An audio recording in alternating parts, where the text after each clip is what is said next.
So let's now go to the CEO herself. Carolyn McCall is first on Bloomberg. She joins me now. Thank you very much for speaking to us. So as we're hearing there, earnings bang in line with estimates. Can you tell me if it's sustainable in light of concerns about the outlook for the leisure market, given the planned spending cuts here in the UK? Yes, no, we've shown solid results this year with a PBT of 154 million, and our revenues are up, our passenger numbers are up.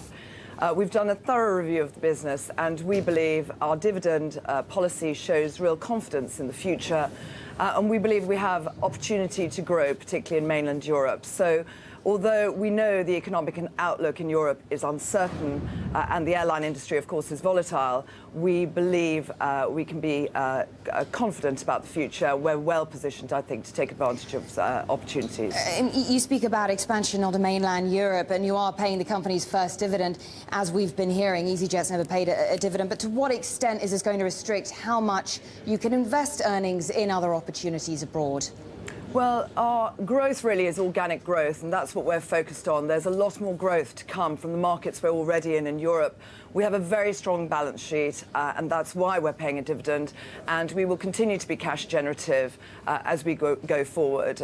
So we believe that where we invest will be very focused investment. We want to target more business customers. We already have 18% of our passengers who travel for business. We believe that will be an investment, but one which will return itself quite comfortably over the period.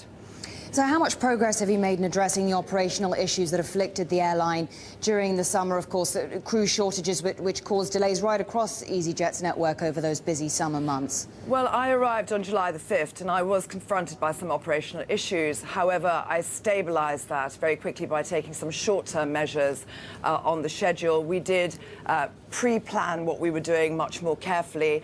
Most importantly, the operation is stable now, and for the future, we are recruiting more staff in all our bases, both cabin crew and pilots. We've got fire breaks in our schedules, so you shouldn't see a repeat of the summer again.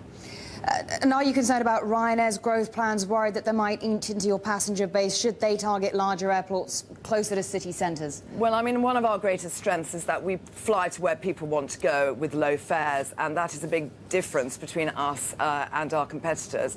And so we're in slot-constrained airports now, which means it's quite difficult to get into them, and we will certainly want to take more slots in those very important primary airports. So, you know, we will just continue to do what we do really well. We have the strongest network in Europe. In the longer term, though, is there really room for two large discount carriers in this region? Well, I think customers will speak for that. I think that the customers vote with their kind of wallet, and I think there is room for the two of us, and we're both actually successful companies, and we have 50 million passengers who fly with us and have flown with us this year, and we intend to grow that, and we intend to better our customer experience from airport to airport.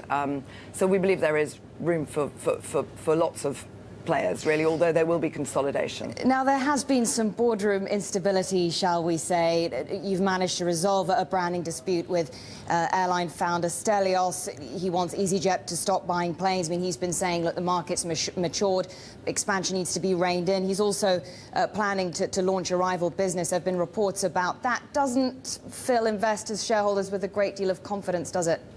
Well, I think it should fill investors with confidence that we have settled the brand licence dispute in a very constructive way. Our working relationship with Stelios is now constructive and productive, as it is with all our shareholders. So I believe that, you know, we have a very good position and platform for growth, and I think investors should look at that. And I also believe that there's a lot of speculation about what our major shareholder will and won't do. At the moment, it's speculation. We've launched EasyJet Holidays. That's part of our plan. And we intend to offer customers, our 50 million customers and our 325 million visitors to the website, more holidays, more range, more choice, and we believe we're in a great position. So I guess relations with Stelios are better now that you've agreed a dividend policy with him? Well, it's not really about the dividend policy. We've only just announced that, so I'm looking forward to talking to all our shareholders about that in some detail over the next few days. Our relationship with our major shareholder is constructive, and the brand licence dispute being resolved is very positive news for EasyJet.